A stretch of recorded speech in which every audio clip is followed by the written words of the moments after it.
Hello guys Bhawanipatna जेनाखाल पड़ा माँ माणिकेश्वरी छतर यात्रा माँ भारसन सेन आम जीमु आपण मान के भी देखामु जीमा चलो चलो भैया आम जाऊँ आम गाइस इन पहुँची जाइए से जगह जेन माँ भारसन चलो आके तुम खेटी जाइछु माँ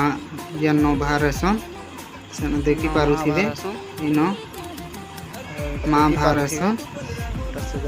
एटा के जेनाखाल बोलछन सेन गिटी बेल गदा हिसी जेन रास्ता काम चली जेनाखाल पाके गोटे पहाड़ बलियाटा गोटे अच्छे सेन बनिया आसले देखी पारबे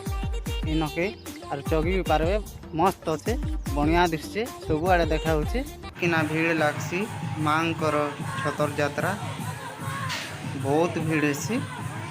एवं माँ बाहरी बे आउ लाइक फॉलो शेयर करिवे।